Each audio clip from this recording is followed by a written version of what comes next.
I know a lot of the girls that have signed up already are very accomplished players. So there's like really high expectations. I know you're hitting third or fourth in the lineup right now. Like managing maybe new environment, a lot of expectations. Like how hard is it to just come back and just trust yourself and just play? Yeah, I think this season definitely has been um a lot of trials and tribulations for sure.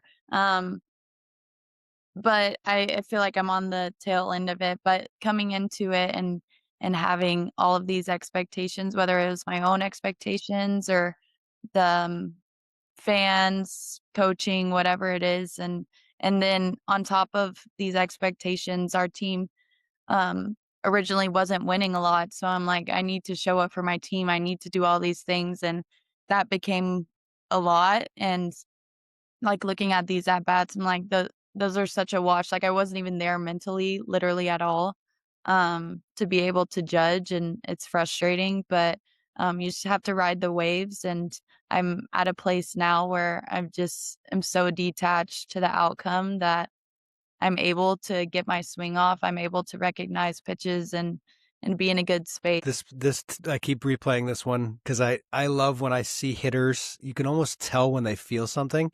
And this take, I could almost see yourself go, no, don't do that. You don't need to be going out to get that ball. Like I could see you catch yourself on the front foot, being like, no, that's not where I'm supposed to be. So like, there's like little moments like that that can happen where it's like you remember, like, oh, that's I'm in the wrong space. I'm in the wrong. My timing's off. You can feel it and sense it, and it felt like you slowed down. Just watching your at bats, I'm not watching all your at bats, but you can get a sense of that, and it's like one pitch, one swing can just flip everything. Like there's a polar switch that can happen when you're paying attention and when you feel it. Yeah, it's all about recognizing, right? Even just we played yesterday in my first at bat. I was Good take right there. I was just not locked in at all. I watched the strike and then I was like, "Oh my god, that was literally a cookie. Let me lock in." Um and it's little things too, like first pitch strike inside.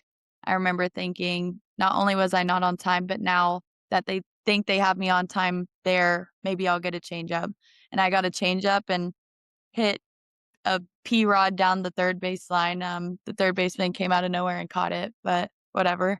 But it's a quality at bat, and just being able to recognize where I was at first pitch versus second pitch is huge. And I think the best hitters are good at recognizing that. Like a whole at bat isn't a wash because of one pitch that you weren't locked in for.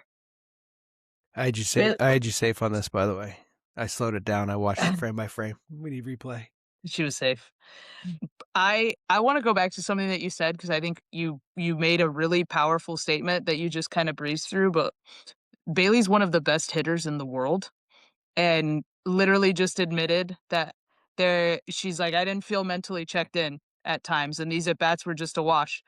And I think that's such a powerful message for hitters to understand that there's vulnerability in what you just said and admitting that on a webinar to everybody because I think a lot of players think they have to have everything together all the time and you're here telling everybody like no I don't there are still ways that I can get better and there are still ways where I have to lock myself in and I just think that that's so important and that's what doing stuff like this helps us with because if you get inside of the brains of the best hitters in the world like Bailey you start to understand that they're really good at telling you when they're not good.